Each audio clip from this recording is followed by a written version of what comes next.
Welcome to నక్షత్ర success academy. నేటి క్లాస్లో గ్రూప్ 1 ఏ అంశాలు ఉంటాయి గ్రూప్ 1 సాధించడానికి మనం తీసుకోవాల్సిన ఏ అంశాల్లో మనం బాగా చదివినట్లయితే గ్రూప్ 1 ఉద్యోగం సాధించవచ్చో నేర్చుకుందాం. రీసెంట్గా Telangana state public service commission వారు రిలీజ్ చేసిన ఈ గ్రూప్ 1 ఫలితాల్లో నాకు 488 మార్కులు సాధించి సిటీఓగా సెలెక్ట్ కావడం జరిగింది.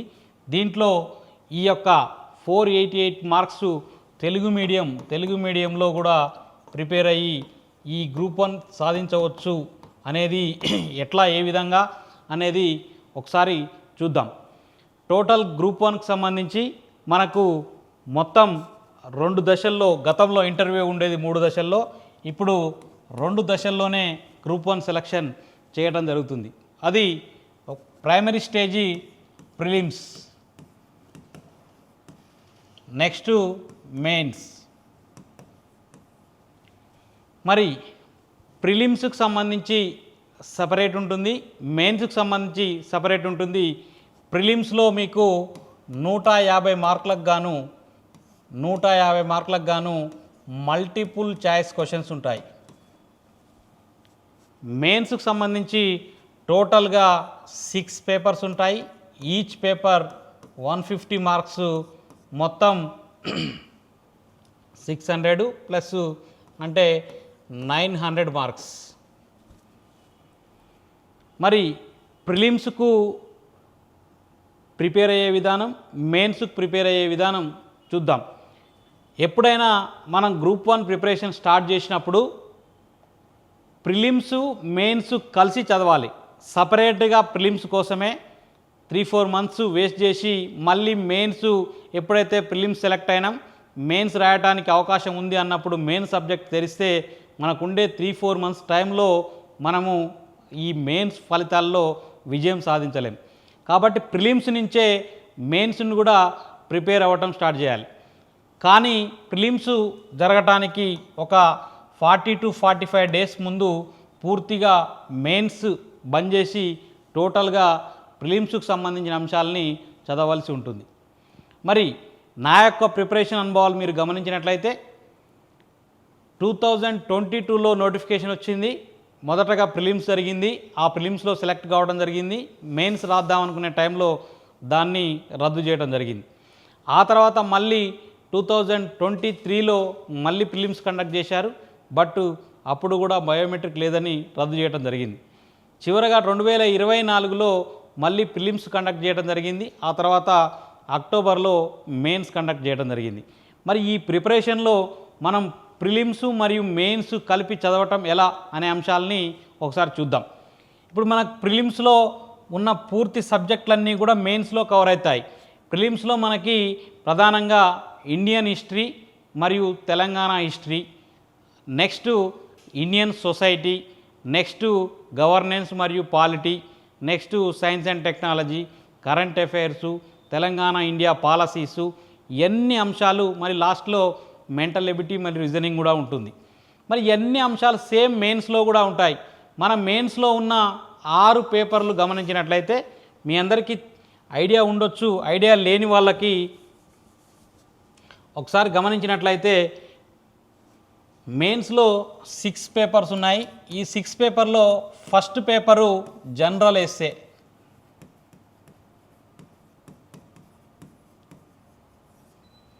ఈ జనరల్ ఎస్సేలో మనకి 3 సెక్షన్స్ ఉంటాయి. ఈ 3 సెక్షన్స్లో ఒక్కొక్క సెక్షన్ నుంచి 3 క్వశ్చన్స్ వస్తాయి. అవి internal choice question, or second or third ఇట్లా ఉంటుంది. ఈ 3 నుంచి ఏదో ఒక క్వశ్చను మనం రాయవలసి ఉంటుంది. ఈచ్ క్వశ్చన్కి 50 మార్క్స్ ఉంటాయి. ఇట్లా 3 సెక్షన్స్ ఉంటాయి. ఈ 3 సెక్షన్స్ 3 × 50, 3 × 50, 150 మార్క్స్. ఇది జనరల్ ఎస్సే పేపర్. ఈ జనరల్ ఎస్సే పేపర్కి సంబంధించి మనకి ఈ యొక్క జనరల్ ఎస్సే పేపర్లో ప్రధానంగా ఫస్ట్, సెకండ్, థర్డ్ ఈ 3 సెక్షన్లలో మనము మంచి అవగాహన ఎట్లా వస్తుందంటే మిగిలిన 5 పేపర్స్లో ఉండే ప్రధానమైన అంశాలే ఈ 3 సెక్షన్లకి కవర్ కావడం జరుగుతుంది. మరి ఈ జనరల్ ఎస్సేకి సంబంధించి మనం క్లియర్గా జనరల్ ఎస్సేని ఎలా ప్రిపేర్ అవ్వాలి అనే క్లాస్లో చూద్దాం. ఈరోజు ప్రైమరీగా ఏముంటుంది ఏందనే దానికి సంబంధించి డిస్కస్ చేస్తున్నాం. దీంట్లో ఈ జనరల్ ఎస్సే పేపర్లో నాకు 76 మార్క్స్ రావటం జరిగింది. ఈ జనరల్ ఎస్సే పేపర్లో 76 మార్క్స్ రావడం జరిగింది. ఇది ఇంకా కొద్దిగా మంచి మార్కులు వచ్చినట్లయితే మనకు 500 క్రాస్ అయ్యాయి. దీంట్లో ఇంకా కొంచెం మంచిగా రాయాల్సిన ఆవశ్యకత ఉంది. అది ఎట్లా అనేది మనం ఎక్కడ ల్యాగ్ అయినా అనేది జనరల్ ఎస్సే ప్రిపేర్ అయ్యే విధానంలో మనం డిస్కస్ చేద్దాం. నెక్స్ట్ సెకండ్ పేపర్కి సంబంధించిన గమనించినట్లయితే మనకు సెకండ్ పేపర్లో ఇండియన్ హిస్టరీ, తెలంగాణ హిస్టరీ మరియు ఇండియా తెలంగాణ జాగ్రఫీ. ఈ సెకండ్ పేపర్ నుంచి పేపర్ మోడలు జనరల్ ఎస్సే లాగా కాకుండా మనకు same first section, second section, third section ఉంటుంది. ఈచ్ సెక్షన్లో మళ్ళీ 5 క్వశ్చన్స్ వస్తాయి. మొత్తం 15 క్వశ్చన్స్ ఉంటాయి. ఈ 15 క్వశ్చన్లో ఈ first section, second section, third సెక్షన్లో first second questions compulsory questions ఉంటాయి. థర్డ్, ఫోర్త్, ఫిఫ్త్ ఈ 3 క్వశ్చన్లు మాత్రము ఇంటర్నల్ చాయిస్ అవకాశం ఉంటుంది. అంటే ఒక ఇది లేదా ఇది, ఇది లేదా ఇది, ఇది లేదా ఇది, కానీ ఫస్ట్ సెకండ్ క్వశ్చన్స్ మాత్రం ఖచ్చితంగా రాయాల్సి ఉంటుంది. దీంట్లో ఇంకో మళ్ళీ గుర్తుపెట్టుకోవాల్సిన అంశం ఏంటంటే ఈ ఫస్ట్ సెకండ్ క్వశ్చన్స్ మరి ఈ 5 యూనిట్లలో దేంట్లో నుంచి వస్తుంది అనేది క్లారిటీ ఉండదు. కాబట్టి సిలబస్లో ఉన్న ప్రతి టాపిక్ కూడా మనం చదవాల్సిన ఆవశ్యకత ఉంది. గత గ్రూప్ 1 చూసినట్లయితే అన్ని క్వశ్చన్స్ కూడా ఇంటర్నల్ చాయిస్ ఉండేది. అట్లా సగం సిలబస్ చదివి కొన్ని అంశాలు మనం మిస్ చేసినా కానీ అన్ని క్వశ్చన్స్ను అటెంప్ట్ చేసి రాసే అవకాశం ఉండేది. కానీ రీసెంట్గా మొన్న జరిగిన 2024లో జరిగిన గ్రూప్ 1లో మాత్రం కంపల్సరీ క్వశ్చన్స్ ఉన్నాయి. కాబట్టి ప్రతి టాపిక్ చదవాల్సిన ఆవశ్యకత ఉన్నది. మరి ఈ పేపర్లో నేను సాధించిన మార్కులు 87. దీంట్లో 87 మార్కులు సాధించడం జరిగింది. ఇది మంచి స్కోరే. మరి ఈ ఇండియన్ హిస్టరీ, తెలంగాణ హిస్టరీ మరియు ఇండియా మరియు తెలంగాణ జాగ్రఫీ వీటిలలో ఇండియన్ హిస్టరీకి సంబంధించి మరియు జాగ్రఫీకి సంబంధించి కూడా మనం నక్షత్ర పబ్లికేషన్స్ నుంచి బుక్స్ కూడా ఎడిట్ చేయడం జరిగింది. కాబట్టి దీంట్లో కొద్దిగా నాకు ఎక్కువ అవగాహన ఉండడం మూలంగా మంచిగా రాయడం జరిగింది. అందుకు గాను 87 మార్క్స్ వచ్చినాయి. సరే, ఇంకా టాపర్స్కి చూసినట్లయితే 90-95 మార్క్స్ వచ్చిన వాళ్ళు కూడా ఈ సెకండ్ పేపర్లో ఉన్నారు. నెక్స్ట్ థర్డ్ పేపర్లో చూసినట్లయితే society, polity, governance same section 1, section 2, section 3 ఈ సేమ్ మళ్ళీ ఇప్పుడు సెకండ్ పేపర్ నుంచి పేపర్ మోడల్ సేమ్ ఉంటుంది. ఫస్ట్ సెక్షన్లో 5 క్వశ్చన్స్, సెకండ్ సెక్షన్లో 5 క్వశ్చన్స్, థర్డ్ సెక్షన్లో 5 క్వశ్చన్స్. అంటే దీంట్లో నుంచి 5, దీంట్లో నుంచి 5, దీంట్లో నుంచి 5 టోటల్ 15 క్వశ్చన్స్ మనం రాయాల్సి ఉంటుంది. Same paper model second paper లాగానే first and second questions compulsory, third, fourth, ఫిఫ్త్కి ఇంటర్నల్ చాయిస్ ఉంటుంది. అంటే ఇది లేదా ఇది, ఇది లేదా ఇది, ఇది లేదా ఇది, అంటే 1 or 2 ఏదో ఒకటి రాయొచ్చు. అట్లా 3 సెక్షన్లో సేమ్ అంతే ఉంటుంది. ఫస్ట్ 2 క్వశ్చన్లు ఇప్పుడు ఈ రెండో సెక్షన్కి వచ్చినా కానీ ఒకటో క్వశ్చన్, రెండో క్వశ్చన్ ఖచ్చితంగా రాయాలి. మళ్ళీ థర్డ్, ఫోర్త్, ఫిఫ్త్కు ఇంటర్నల్ చాయిస్ ఉంటుంది. 3వ సెక్షన్కి వచ్చినా సేమ్ 1, 2 క్వశ్చన్ ఖచ్చితంగా రాయాలి. 3వ క్వశ్చన్, 4వ క్వశ్చన్, 5వ క్వశ్చన్కి మాత్రం ఇంటర్నల్ చాయిస్ ఉంటుంది. ఇది ఇంట్రెస్టింగ్ పేపర్ అనమాట జనరల్గా చాలామందికి, సొసైటీ, పాలిటీ, గవర్నెన్స్. మరి ఈ పేపర్లో కూడా నాకు వచ్చిన మార్కుల సంఖ్య 87. దీంట్లో కూడా ఇంకా ఒక 10 మార్కులు రావాల్సిన ఉండే.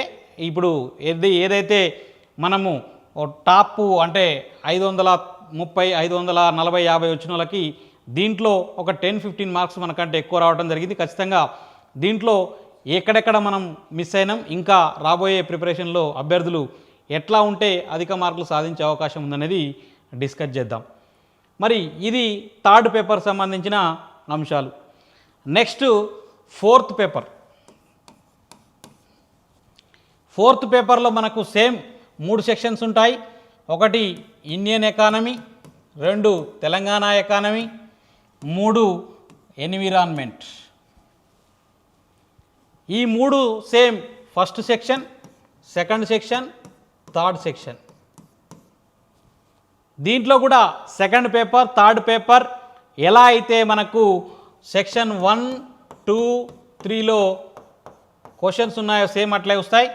ఒకటో క్వశ్చన్, రెండో క్వశ్చన్ కంపల్సరీ, 3, 4, 5 అనేవి మనకు ఇంటర్నల్ ఛాయిస్ ఉంటుంది. సేమ్ సెకండ్ సెక్షన్, థర్డ్ సెక్షన్లో కూడా అంతే. ఈ ఎకానమీ పేపర్లో కామన్గా నేను అంటే ఈ విజేతల యొక్క మార్క్స్, రిమైనింగ్ వాళ్ళందరి మార్క్స్ అబ్జర్వ్ చేసినట్లయితే మొన్న జరిగిన గ్రూప్ 1 మెయిన్స్లో ఎకానమీలో అందరికీ కొద్దిగా ఎక్కువ మార్కులు రావడం జరిగింది. దాంట్లో భాగంగానే ఈ ఎకానమీకి సంబంధించి 100 మార్క్స్ నాకు దీంట్లో రావడం జరిగింది. నాకు ఈ 6 పేపర్లో హైయెస్ట్ ఈ యొక్క ఎకానమీ పేపర్లో రావడం జరిగింది. మరి ఈ ఎకానమీ పేపర్లో 100 మార్క్స్ అంటే 102, 105 వచ్చిన వాళ్ళు కూడా ఉన్నారు. ఈ ఎకానమీ పేపర్లో కొద్దిగా ఎక్కడెక్కడైతే మనం డాటా బాగా క్లియర్గా రాసిన వాళ్ళకి 100, 100 పైన క్లియర్గా ఇవ్వడం జరిగింది. మరియు ఎన్విరాన్మెంట్ క్వశ్చన్స్ కూడా చాలా అంటే క్లియర్ కట్గా ఎక్స్ప్లెనేషన్ ఇచ్చిన వాళ్ళకి మాత్రం అధిక మార్కులు వేయడం జరిగింది. మరి అది ఎట్లా అనేది సపరేట్గా మనం ఇండివిజువల్ పేపర్ ప్రిపరేషన్లో భాగంగా డిస్కస్ చేస్తాం. దీంట్లో హైయెస్ట్ మార్క్ రావడం జరిగింది, నాకు 100 మార్క్స్ వచ్చాయి. నెక్స్ట్ మనకు ఫిఫ్త్ పేపర్లో మనకి 3 సెక్షన్స్ ఉంటాయి. సేమ్ సైన్స్ అండ్ టెక్నాలజీకి సంబంధించి 2 సెక్షన్స్ మరియు డాటా ఇంటర్ప్రిటేషన్కి సంబంధించి 1 సెక్షన్. అంటే ఇవి 50 + 50 100, ఈ డాటా ఇంటర్ప్రిటేషన్ సంబంధించి 50, మొత్తము ఇది 150. దీంట్లో సైన్స్ అండ్ టెక్నాలజీకి సంబంధించి ఫస్ట్ సెక్షను, సెకండ్ సెక్షను మరియు థర్డ్ సెక్షన్లో డాటా ఇంటర్ప్రిటేషన్ ఉంటుంది. అయితే దీంట్లో 2024 అక్టోబర్లో జరిగిన ఎగ్జామ్లో గమనించినట్లయితే మ్యాథ్స్ స్టూడెంట్స్ అందరూ కూడా దీంట్లో ఎక్కువ మార్కులు సాధించవచ్చు. గతంలో జరిగిన గ్రూప్ 1లో హైయెస్ట్ మార్క్స్ ఎక్కడ వచ్చినాయంటే ఈ సైన్స్ అండ్ టెక్నాలజీ పేపర్లో రావడం జరిగింది. అంటే గతంలో జరిగిన దాంట్లో అసలు సైన్స్ అండ్ టెక్నాలజీ లేదు, కేవలం డాటా ఇంటర్ప్రిటేషన్కే సపరేట్ పేపర్ ఉండేది. కానీ ఇప్పుడు మొన్న ప్రిపేర్ అయిన అభ్యర్థులకు కూడా సైన్స్ అండ్ టెక్నాలజీ తోటి డాటా ఉంది కాబట్టి కొద్దిగా మ్యాథ్స్ అభ్యర్థులు మేము ఈ పేపర్లో ఎక్కువ సాధిస్తామని చెప్పేసి ఎగ్జామ్ హాల్లోకి వెళ్ళడం జరిగింది, ఇంక్లూడింగ్ మీ, నాతో సహా. కానీ దాంట్లోకి పోయిన తర్వాత అర్థమైంది ఏంటంటే ఈ డాటా ఇంటర్ప్రిటేషన్కి సంబంధించి క్వశ్చన్స్ అనేవి చాలా లెంతీగా, ఒక క్వశ్చన్ చేయడానికే కనీసం పావు గంట 20 నిమిషాలు పట్టే క్వశ్చన్స్ కూడా ఉన్నాయి. మరి ఈ దీంట్లో ప్యాటర్న్ కూడా మార్చిండు. సేమ్ ఒకటో సెక్షన్, రెండో సెక్షన్ సేమ్ యథావిధిగా సెకండ్, థర్డ్, ఫోర్త్ పేపర్ లాగానే ఉంటాయి. మొత్తం 5 క్వశ్చన్స్, దీంట్లో 5 క్వశ్చన్, దీంట్లో 5. సేమ్ ఒకటో క్వశ్చన్, రెండో క్వశ్చన్ కంపల్సరీ క్వశ్చన్స్, 3, 4, 5 మాత్రం ఇంటర్నల్ ఛాయిస్. సేమ్ సెకండ్ సెక్షన్లో కూడా 1, 2 questions compulsory questions, 3, 4, 5 internal choice ఉన్నాయి. మరి ఈ యొక్క డాటా ఇంటర్ప్రిటేషన్లో మాత్రం టోటల్గా 30 క్వశ్చన్స్ ఇస్తాడు. ఈ 30 క్వశ్చన్స్కు సంబంధించి 25 క్వశ్చన్స్ మనం సాల్వ్ చేయాలి. ఈ 25 క్వశ్చన్స్కి 25 × 2 50 మార్క్స్. దాంట్లో ఒక చిన్న కండిషన్ ఉంది. 30 క్వశ్చన్స్లో మళ్ళీ ఆ కండిషన్ ఏంటంటే వరుసగా స్టార్టింగ్ నుంచి ఉన్న 25 క్వశ్చన్స్నే ఆయన కరెక్షన్ చేస్తాడు. తర్వాత 26ది 27దిని మీరు రాసినా కానీ కరెక్షన్ చేయమని అక్కడ ఇవ్వడం జరిగింది. కానీ 25 కాదు, 10 క్వశ్చన్ చేయడానికి కూడా ఇక్కడ టైం సరిపోలేదు. మరి నేనైతే 10 నుంచి 12 క్వశ్చన్స్ చేయడం జరిగింది. ఈ మిగతా క్వశ్చన్స్ చేయడానికి సమయం సరిపోలేదు, ఎందుకంటే లెంతీ క్వశ్చన్స్ అడిగిండు. మ్యాథ్స్ స్టూడెంట్ అయినా కానీ ఇక్కడ మనం టైం సరిపోకపోవడం మూలంగా డాటా ఇంటర్ప్రిటేషన్స్లో ఎక్కువ మార్కులు సాధించలేకపోయినాం. మరి ఈ యొక్క పేపర్లో మనకు తక్కువ మార్కు రావడం జరిగింది. వచ్చిన మార్కుల సంఖ్య 63. ఇది ఈ ఫిఫ్త్ పేపర్కి సంబంధించి. పోయినసారి అంటే మొన్న 2024 అక్టోబర్లో జరిగిన దాంట్లో ఈ అతి తక్కువ మార్కులు సాధించింది ఈ సైన్స్ అండ్ టెక్నాలజీ పేపర్లోనే. అంతే, అందరూ కూడా చాలామంది అభ్యర్థులు కూడా ఎవరికి కూడా ఎక్కువ మార్కులు రాలేదు. కారణం ఏంటంటే డాటా ఇంటర్ప్రిటేషన్లో అతి తక్కువ మార్కులు రావటం, ఎందుకంటే క్వశ్చన్స్ సాల్వ్ చేయడానికి టైము లేకపోవటం మూలంగా. మనకి ఈ గ్రూప్ 1లో లాస్ట్ పేపర్ మనకి 6th పేపర్. ఈ 6th పేపర్ కూడా సేమ్ 150 మార్క్స్కి ఉన్న పేపర్. దీంట్లో కూడా మనకు 3 సెషన్స్ ఉన్నాయి, 3 సెక్షన్స్ ఉన్నాయి. అవి 1948 నుంచి 1970s వరకు ఒకటి, 1970 నుంచి 1990s వరకు ఒకటి, ఆఫ్టర్ 1990 నుంచి 2014 వరకు ఒకటి. First section, second section, third section. ఈ 3 సెక్షన్లకి సేమ్ మనకి second paper, third paper, fourth paper, fifth పేపర్లో ఎట్లయితే సెక్షన్కు 5 క్వశ్చన్స్ ఉన్నాయి, సేమ్ ఈ సెక్షన్కు ఉన్న 5 క్వశ్చన్స్లో మనకు first comma second questions compulsory questions, 3, 4, 5 questions internal choice. Same second section అంతే, థర్డ్ సెక్షన్ కూడా అంతే. మరి ఈ యొక్క తెలంగాణ మూమెంట్ మరియు స్టేట్ ఫార్మేషన్ పేపర్లో తెలుగు మీడియం అభ్యర్థులకి లాభం జరుగుద్దని అందరం ఎక్స్పెక్ట్ చేసినాం. బట్ పోయిన గ్రూప్ 1కి సంబంధించి వచ్చిన రిజల్ట్స్ను మనం గమనించినట్లయితే తెలుగు మీడియం అభ్యర్థులకైనా ఇంగ్లీష్ మీడియం అభ్యర్థులకైనా దాదాపుగా ఈక్వల్ మార్కులు రావడం జరిగింది. కొద్దిగా దీంట్లో ఈ మూమెంట్లో ఈ మనకు ఎక్స్పెక్ట్ చేసిన మార్కులు రాలేదనే అనుకోవాలి. ఎందుకంటే అది మనం రాసిన కరెక్టు ఎట్లా ఎనాలిసిస్ కరెక్ట్గా లేకపోవడమా, లేదా ఎక్కువ మంది మనం అంటే ప్రిపరేషన్లో సంబంధించి మరి ఎట్లా అనేది ఒకసారి ఈ తెలంగాణ మూమెంట్ మనం ఎట్లయితే ఎక్కువ మార్కులు సాధించడం ఎలా అనే క్లాస్లో క్లియర్గా డిస్కస్ చేద్దాం. దీంట్లో ప్రధానంగా మనం గమనించినట్లయితే same second, third, fourth paper లాగానే కొద్దిగా టైం అనేది మనకు తెలుగు మీడియం అభ్యర్థులకి కొద్దిగా సరిపోకుండా ఉంటుంది. ఎందుకంటే డీటెయిల్గా రాయాల్సి ఉంటుంది కాబట్టి మరి దాన్ని టైం కరెక్ట్గా వినియోగించుకుంటే మంచి మార్కులు సాధించిన వాళ్ళు కూడా ఉన్నారు. దీంట్లో నాకు వచ్చిన మార్కుల సంఖ్య 75. ఇంకొక 20 మార్క్స్ రావాల్సి ఉండే, వస్తే దాదాపుగా 530, 520 వరకు వచ్చి ఉండేవి. సరే, దీంట్లో ప్రధానంగా మనం గమనించినట్లయితే మరి ఒకసారి సబ్జెక్ట్ వైజ్గా నేను తెచ్చుకున్న మార్కులు ఒకసారి గమనించినట్లయితే first paper 76, second paper 87, third paper 87, fourth paper 100, fifth paper 63, sixth paper 75. టోటల్గా వచ్చిన మార్కుల సంఖ్య 488.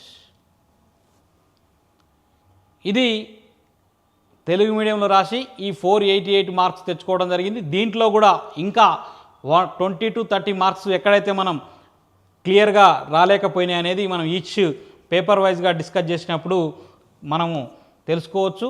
అయితే నేను మీకు ఇచ్చే సలహా ఏంటంటే ఖచ్చితంగా కన్సిస్టెన్సీగా మీరు ఇప్పటి నుంచే ప్రిపరేషన్ స్టార్ట్ చేసినట్లయితే గ్రూప్ 1 సాధించడం అనేది పెద్ద కష్టం కాదు అని మనం ఈ యొక్క క్లియర్గా మనం ఎనాలిసిస్ చేసిన ఈ మార్కుల ద్వారా, ఈ పేపర్స్ యొక్క అంశాల ద్వారా తెలుసుకోవచ్చు. కానీ మీరు సాధించాలనే పట్టుదల, నెక్స్ట్ ఎప్పుడు ఎగ్జామ్ జరుగుతుందని కాకుండా మన ప్రిపరేషన్ని స్టార్టింగ్ రోజు ఎట్లయితే ఇంట్రెస్ట్గా స్టార్ట్ చేస్తామో ఎగ్జామ్ 6 ఎగ్జామ్లు అయిపోయే వరకు కూడా, మెయిన్స్ అయిపోయే వరకు కూడా అదే విధంగా కంటిన్యూ చేసినట్లయితే ఖచ్చితంగా మీరు విజయం సాధిస్తారు. మరి అవి ఈచ్ పేపర్ వైజ్గా ఎట్లా చదివితే ఎక్కువ మార్కులు వస్తాయి, క్వశ్చన్కు ఆన్సర్స్ ఎట్లా రాయాలి, 3 పేజీల ఆన్సర్ రాయటం ఎలా, ఇవన్నీ కూడా నెక్స్ట్ తదనంతరం జరిగే క్లాసుల్లో క్లియర్గా నేర్చుకుందాం. Thank you.